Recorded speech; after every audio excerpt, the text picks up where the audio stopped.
Estoy por irme a un retiro de silencio absoluto y meditación durante 12 días. No es un retiro en una playa exótica para leer todo lo que no leí en el año, hacer yoga, asolearme todo el día, descansar y recargar pilas. Diría que es todo lo contrario. No está permitido llevar celular o libros para leer, escuchar música, ni hacer yoga u otro tipo de actividad física. Ni siquiera está permitido llevar un cuaderno para hacer apuntes. Ningún tipo de entretenimiento. Más que decir un retiro, diría que es ir a trabajar, pero en serio. Es de silencio, entonces pues no hablamos. Tenemos la oportunidad de hacerle preguntas al maestro en algún momento del día si es que lo necesitamos. No hacemos contacto visual con los demás practicantes o estudiantes porque se intenta recrear el ambiente o el lugar como si estuviéramos trabajando solos en el centro. Así que hago como si nadie más está ahí.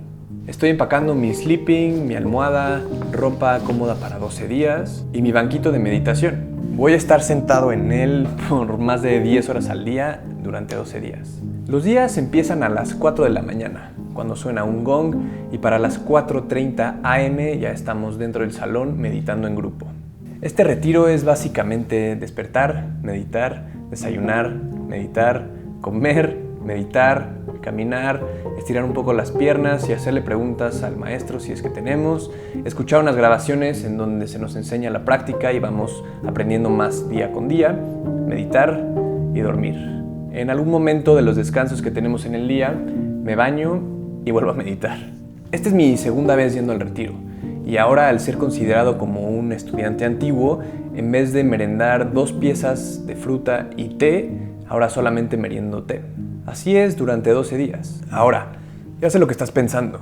¿Por qué nunca te he enseñado este cuadro que tengo acá atrás? Y tienes toda la razón. Estaba esperando el momento perfecto para hacerlo. Esta foto la tomó Diego Céspedes, uno de mis fotógrafos favoritos, quien me dejó escoger cualquier obra de su colección para regalármela. Qué fortuna tengo. Pero no te distraigas, de regreso al video. Este retiro es para trabajar y aprender una práctica que se llama Vipassana, que significa ver las cosas tal y como son. Para explicarte un poco mejor, me robo de la página oficial unas líneas que me gustan mucho. Dice: lo que no es Vipassana no es un retiro o un ritual basado en la fe ciega. No es un entretenimiento intelectual ni filosófico. No es una cura de descanso, unas vacaciones o un club social. No es una huida de los problemas y las tribulaciones de la vida diaria. Y luego dice: lo que sí es Vipassana es una técnica para erradicar el sufrimiento. Es un método de purificación mental que nos capacita para afrontar las tensiones y los problemas de la vida de una forma tranquila y equilibrada. Y es un arte de vivir que se puede utilizar para contribuir positivamente a la sociedad. Me acuerdo perfecto que cuando leí esto la primera vez quedé enamorado.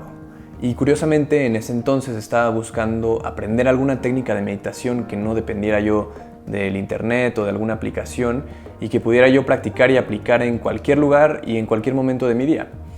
La primera experiencia que tuve hace ya varios años de este retiro me dejó muchísimos aprendizajes sumamente profundos. Me han acompañado y me han ayudado a navegar en las aguas de mi vida, y el que más se me quedó va más o menos así. Todo en esta vida es impermanente. Número 1.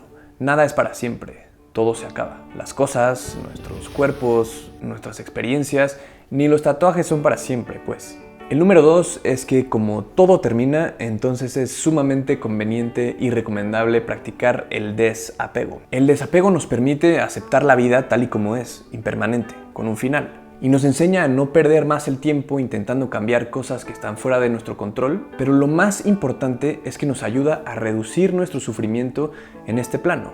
Número 3, y lo que pasa entonces cuando estas dos cosas las aplicamos, es que por ende se desinfla el ego. Esta es una de las cosas más complicadas para hacer en la vida, obviamente, casi tan complicada como meditar y como vivir realmente en el presente, sin estar pensando en el pasado o en el futuro. Bueno, pasado-futuro. Obviamente todo esto suena mucho más fácil y dulce y hasta utópico que lo que realmente cuesta aplicarlo en la vida real. Es un trabajo sumamente duro y también creo que es un trabajo que nunca termina. Es, sin duda alguna, de las cosas más difíciles que he hecho en toda mi vida. Y lo más complicado, a mi sorpresa, no fue estar en silencio. No hablar no me costó mucho trabajo.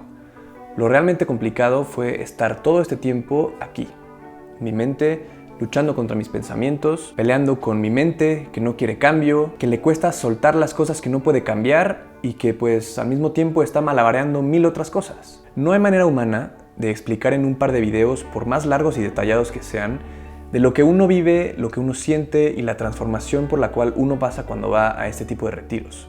Ya te contaré qué tal me va en este segundo, pero te voy adelantando que eso de la desinflada del ego no va a suceder en 12 días. Y quizás nunca suceda en toda mi vida, pero si algo he aprendido en estos últimos años es que la felicidad está en la búsqueda, no en la felicidad en sí. Si quieres leer el textito que hizo que me enamorara de este tipo de práctica hace varios años, te lo dejo acá abajo. Échale un clavado. Un abrazo y nos vemos por ahí.